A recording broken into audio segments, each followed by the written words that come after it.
Hello and welcome to Season 1, Episode 1 of the Pediatric Consult. I'm Dr. Jill Schaffeld. I'm your host for today.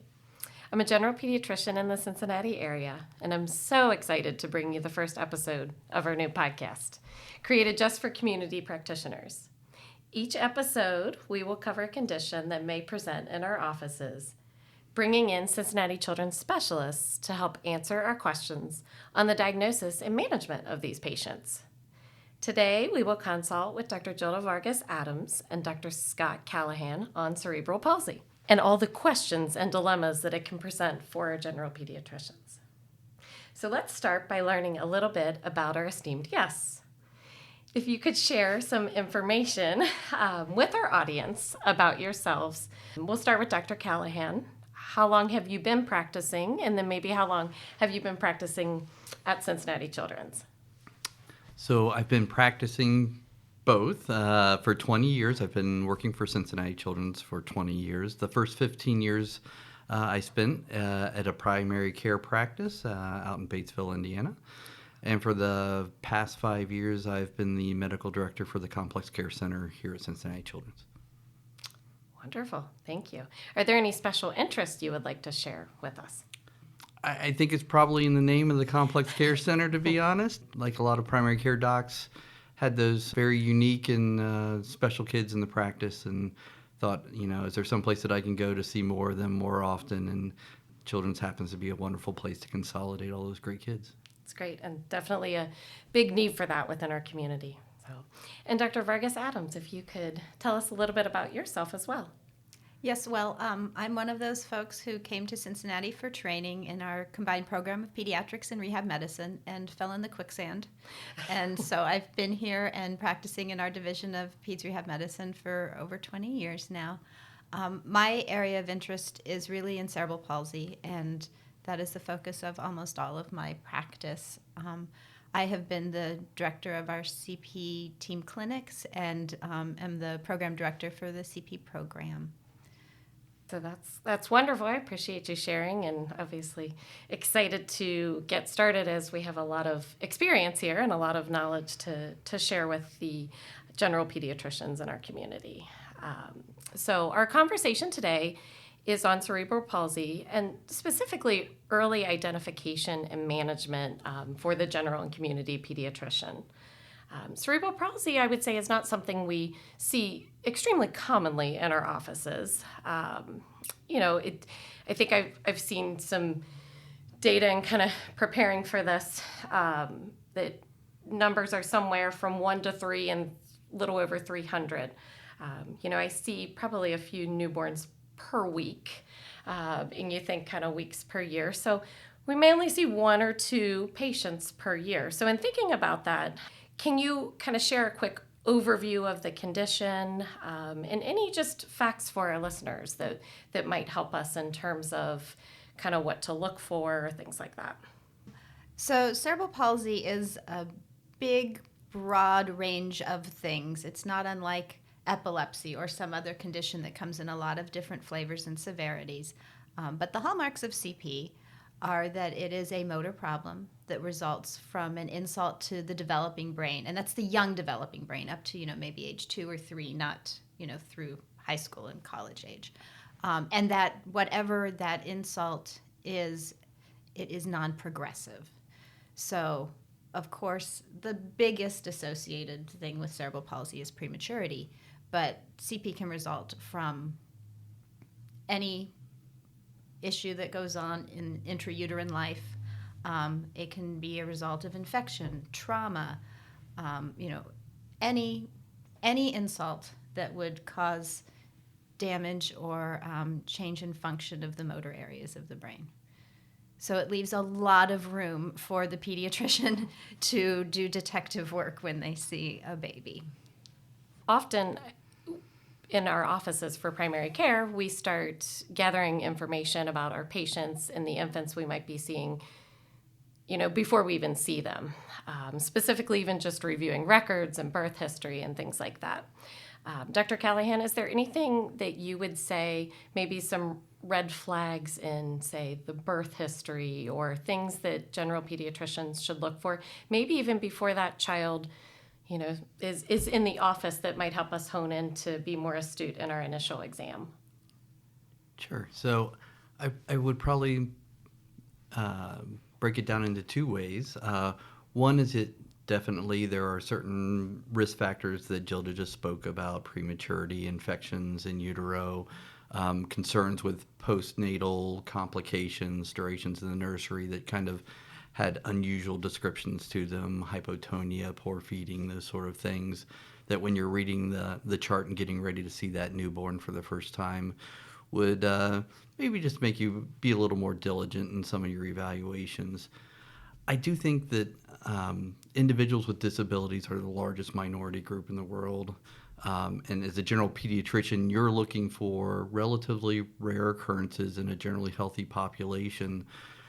So I would, although I think it's reasonable to look at individuals who have risk factors preceding it, it's also important to screen everybody, right? Like, just like we do for lead, you can ask questions about the home built in 1972 and whatever, but an enormous number of kids have elevated lead levels from things that are not considered high risk. And I think it's reasonable to assume that with something that's this relatively frequent as far as a disability is concerned, it's important to have that same sort of diligence applied to everybody, every newborn who comes into the office. I think that's a great point. I've never heard it explained that way, the largest minority, is disability. So it's I think a wonderful way for the general population who maybe don't work with kids with disabilities every day to think about it. So really eye-opening there. So thank you. Oh, I have to credit that to Susan Wiley, to be honest.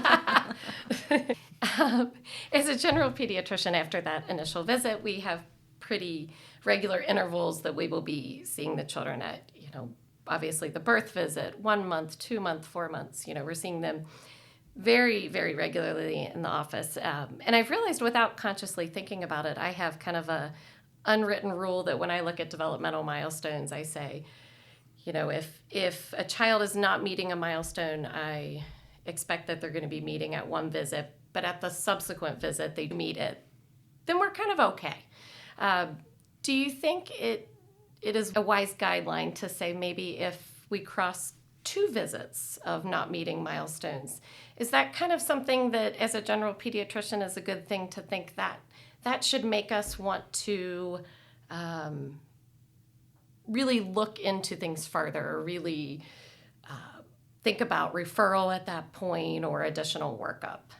Dr. Vargus-Adams? I certainly think that if a child kind of ticks more than one box of concern, that's a really good time to stop and consider some of the options to delve a little bit deeper and understand that child's status. And we can talk more about some of the ways that Cincinnati Children's can support that. I would also say, however, that sort of the degree to which the child deviates from what is expected is really important. So something that's subtle, fairly minor compared to what you expect, is not as concerning as a child who maybe it's only one thing that's a concern, but it's a big one.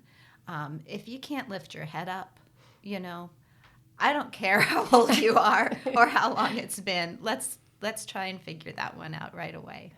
I think that's a great way to think about it. Many things, right? Or that might be more mild, or just, one big thing. So thank you. Are there specific exam findings that, may really, which you mentioned, head lag,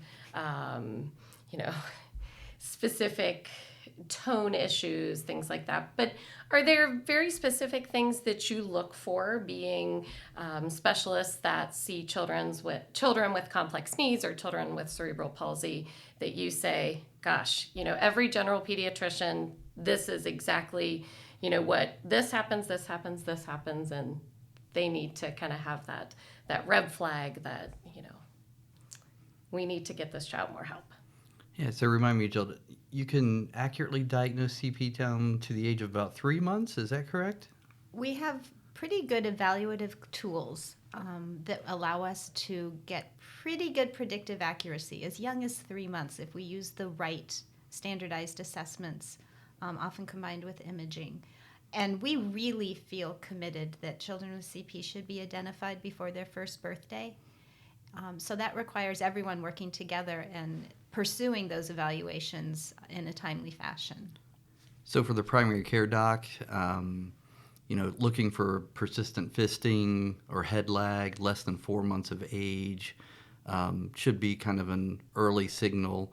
And again, like depending upon the severity, you might be able to wait to see if that is still persistent at the next visit.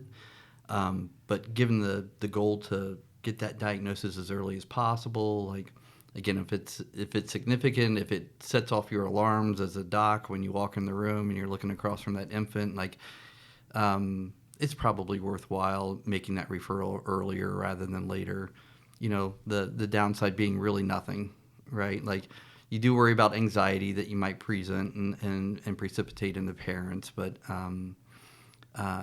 for those children in the clinic in complex care who have CP as a diagnosis, there's kind of a consistent theme amongst them that it took me too long to get my diagnosis, right? Like that's a frequent, common, recurrent voicing of the parents. And so as a general pediatrician or physician, I think that you kind of have to walk that line of, trying not to make those patients and parents have an uncomfortable encounter, but just knowing that, that their outcomes are better if you get them in earlier and sooner. Really appreciate you bringing that up too.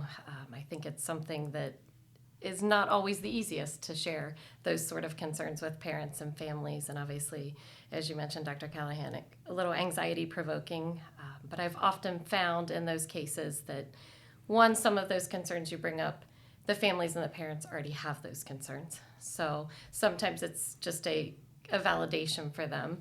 And I think most people, as distressing as it can be, appreciate that you have the concerns and you're honest and open with them in sharing those concerns, as opposed to, I waited 4 or 6 months and said, okay, now I'm really concerned. So I think if the end result is getting them things they need sooner, then there's no negativity to that. So yeah, be consistent, just like I said with the lead screen. Like be consistent with your screening for developmental delays, right? Like the other issue probably with waiting and skipping is that the well child visits start to space themselves out in not too long a period of time, right? You see them a lot early, but if you hit that 6-month mark, then you're going to have a 3-month gap till the 9-month visit, and then it's another 3 months. So the hand fisting, the head lags, distinctive asymmetry in movements, inability to sit unassisted at 9 months. If you're seeing that at 9 months, I wouldn't wait till the 12-month visit to make a referral just for an evaluation. So we touched on this a little bit, but maybe Dr. Vargus-Adams, if you could answer, if a diagnosis of cerebral palsy is suspected by a general pediatrician, the next step is referral, and we've all kind of said that, but maybe if you could talk a little more in detail about, what types of referral, what types of kind of evaluations would be done, and how, as a general pediatrician, that we would make those referrals. Sure.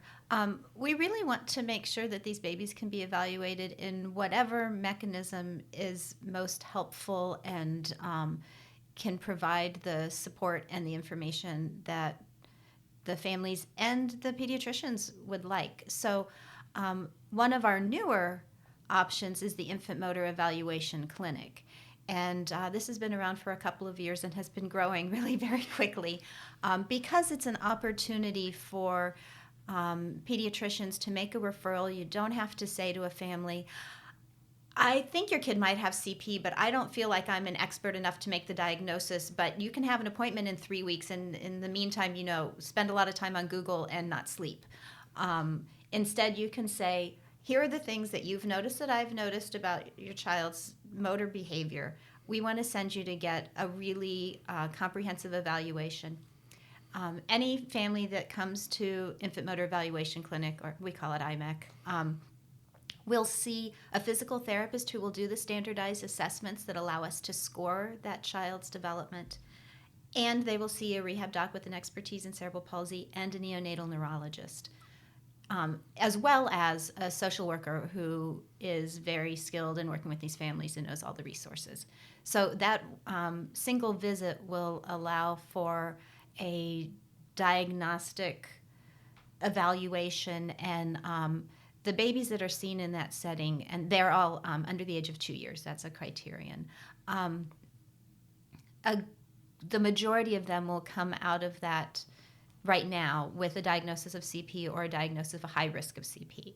And that really is sort of this idea, we see reason for concern. Your child does not look entirely typical. We're not ready to make a call that CP will be a permanent diagnosis for them, but we're going to treat them like that so that we can take advantage of every opportunity to improve their development.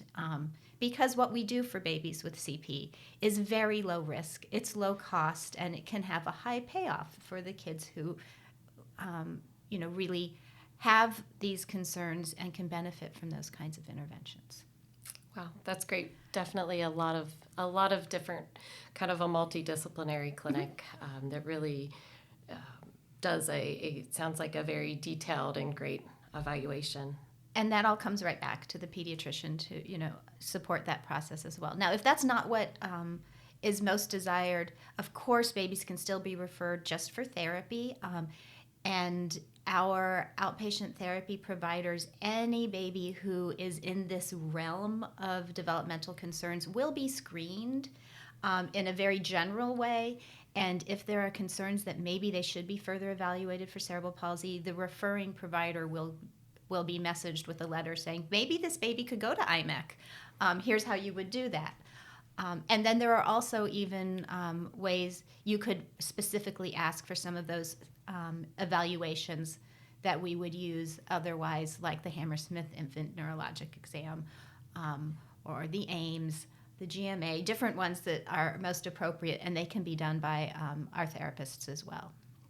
And if I've made a small mistake and sent them to you, Dr. Vargus-Adams, and there is no diagnosis, you manage that as well, Oh, right? of course. Yeah, in rehab medicine, we're always happy to see those babies and scratch our heads with you a little bit. So I've gotten those letters back from the IMEC clinic, right? Like, thank you for your referral. Although this patient has some gross motor delays, we didn't think that any of these were related to any static neurologic issues. They may want to continue some physical therapy from whatever modality is easiest and best for the family to contact, but they don't require any further evaluation from the IMEC clinic. Those are also wonderful letters to get back, right? Sure. I love that you both touched on that. I feel like it's something as a general pediatrician I think about a lot is, risk-benefit ratio. There's no risk to a referral and evaluation. I'm not referring them for, some CT scan that's going to increase the risk of cancer or something crazy like that. This is just a referral for an evaluation. There's not really a loss there. There's not a big risk or a negative to a referral. And if the news is good news, then that's wonderful. That's even better. So, and if it's not, at least we've made that referral while they're young and quickly, and just helped everyone in the process, family, patient, and pediatrician as well, to kind of understand how that process goes and how to get them help sooner. So, And the diagnosis is important, right? Yes. Like, because the therapies are different. So, it's not probably in the patient's best interest just to have a referral to a general therapist to receive PT for something if their diagnosis is CP and if they could have therapies directed specifically for that diagnosis. So again, just another good reason to do it early, either exclude or make the diagnosis. And again, like your experience, I think most of the families will tell you, I had a suspicion. Doesn't mean I'm happy about the diagnosis, but thanks for having the conversation and helping to guide us in the direction that we need to go for our best outcomes.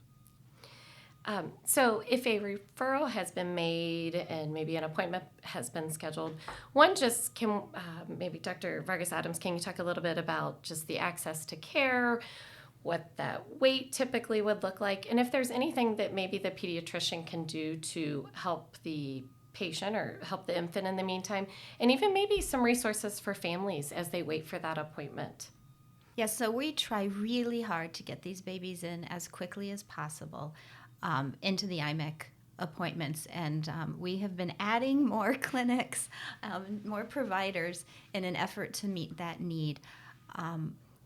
Usually we're able to see them expeditiously. If there are concerns, of course, our division welcomes phone calls or emails from providers who have concerns, and we work directly with the families trying to find ways to make sure their evaluation happens in a timely way. In the meantime, of course, there's no reason that a child can't be referred to therapy if you feel like there are goals for them to pursue, and that, of course, can be in any facility that you think would be most appropriate, and certainly county early intervention services are one option. Many of the therapy services out there are tremendous, but not all of them are. So I think it's always useful for the pediatrician to ask good questions of families to understand the quality of the therapy they're receiving, and then to suggest alternate sources on the occasions that it maybe isn't as useful as we would hope.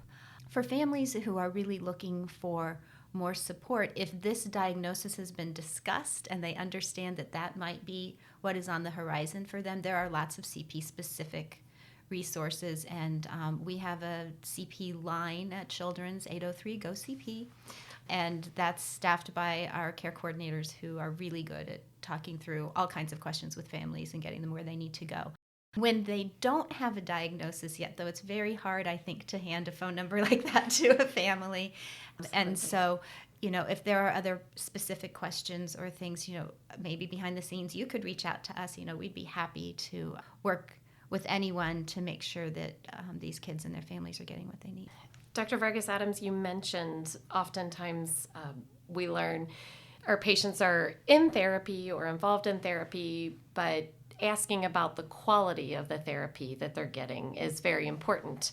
As a general pediatrician, when I'm talking to a patient during their checkup, do you have specific suggestions on how to go about doing that? I think about the babies who have these motor concerns, and they're engaged in therapy with our hopes that we can improve their motor outcomes, change the outcome for these babies and their CP or high risk of CP. What's really important is that I tell families all the time, therapy is something your baby does, not something that is done to your baby. Therapy should be a time when the infant is directly engaged in doing things. The time that the therapist spends with the parent and the infant is really important and should guide what they do otherwise, but the therapy really should continue in between those visits. It should be part of their daily experience in their natural environment so that babies are continually challenged to develop their motor skills. Some of the recent research has demonstrated a real benefit to these active, engaging therapies. They talk about offering babies the just right challenge. What is the thing that they almost can do, and how do we help them work towards achieving that goal? So you want parents to tell you, well, my therapist does X and Y, and I watch my baby do these things, and then I practice that with them in between.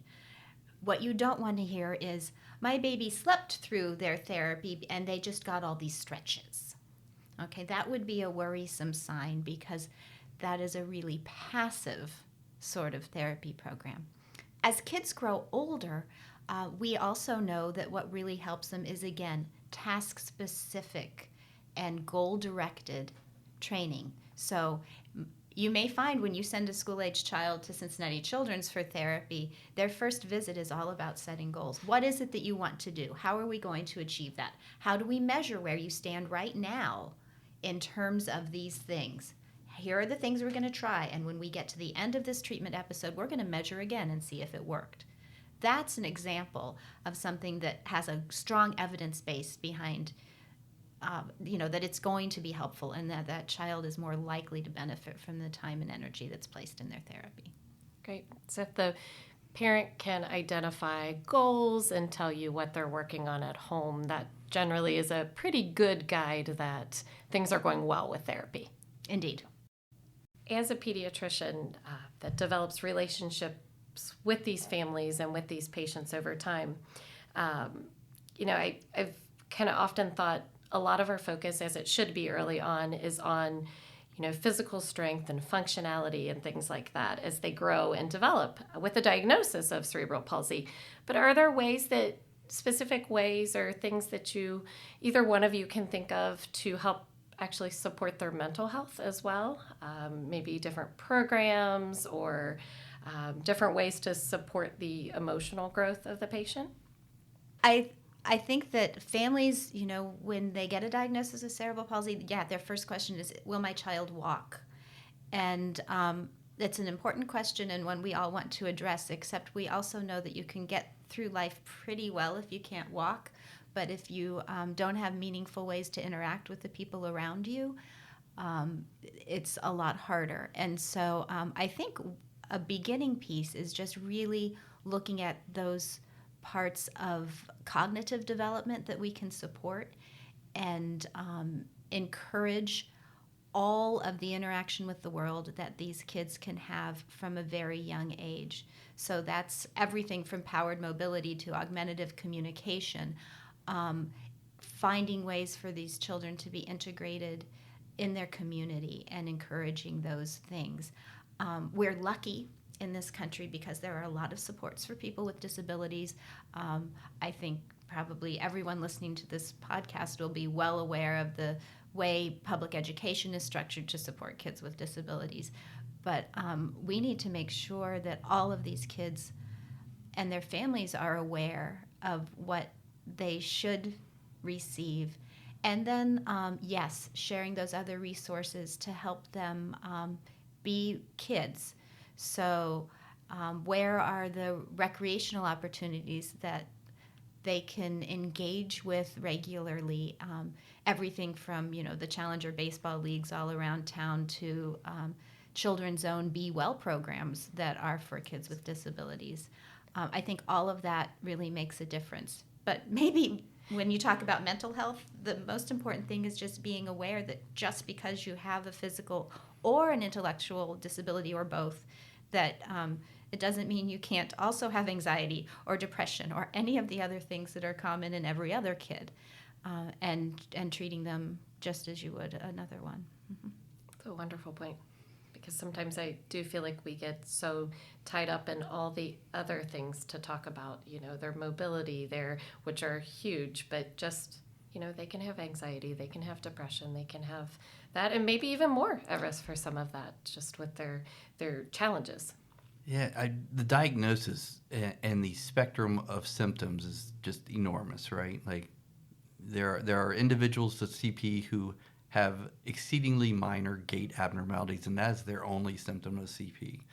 And they may require more effort related to mental health, those sort of things, because of their recognition of their disability, which maybe impacts their quality of life on a daily basis, but maybe isn't recognized so much by the people around them, right? Like, that's a hard diagnosis in and of itself.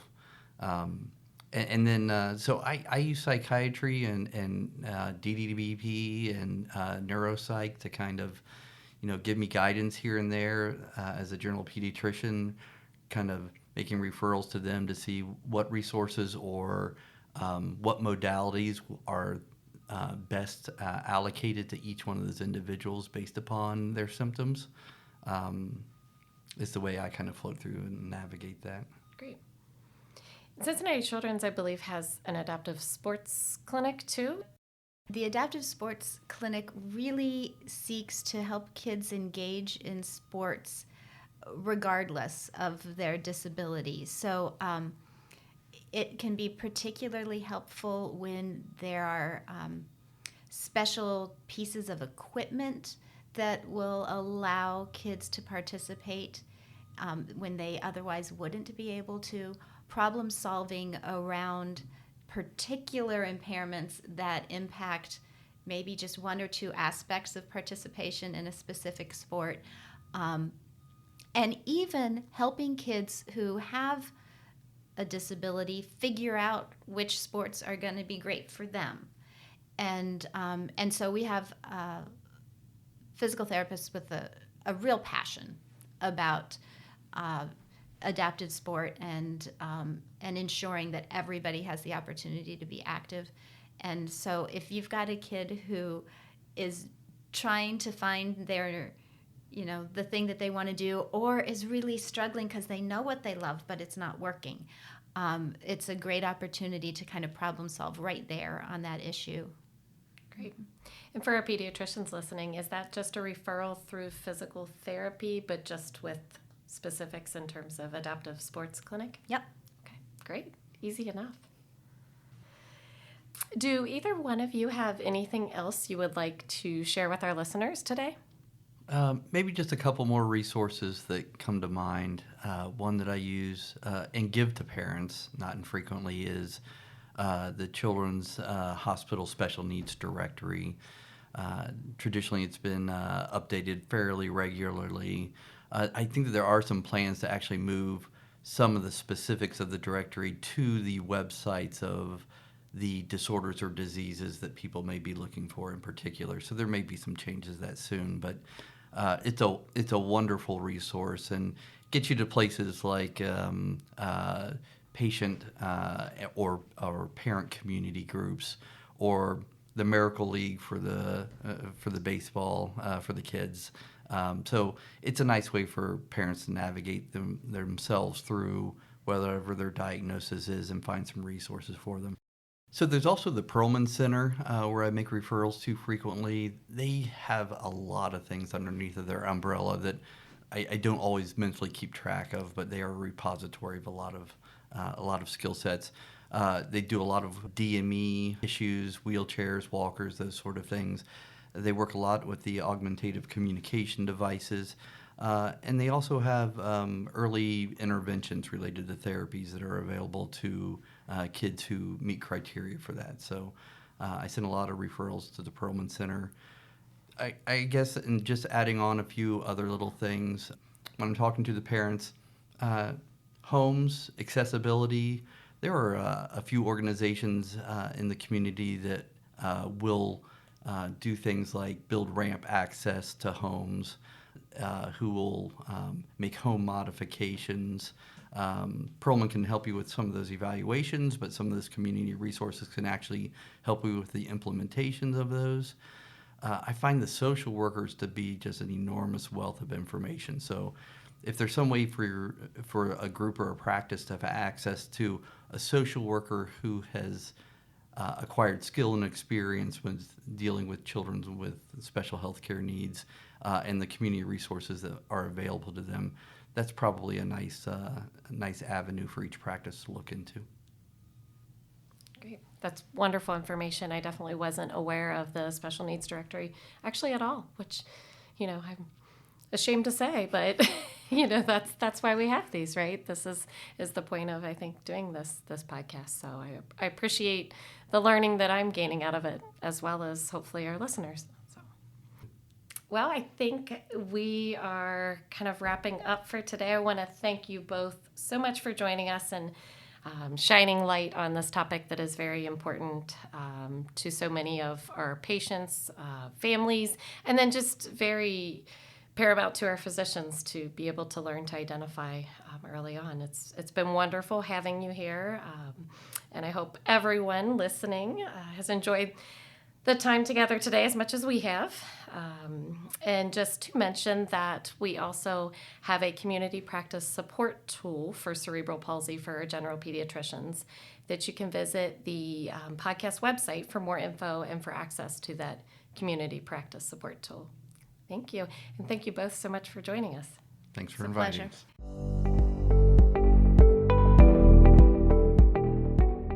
Future episodes of the Pediatric Consult will be eligible for CME credit. We were so excited to get this episode to you that we are sharing it without, but please look out for it in our next episode.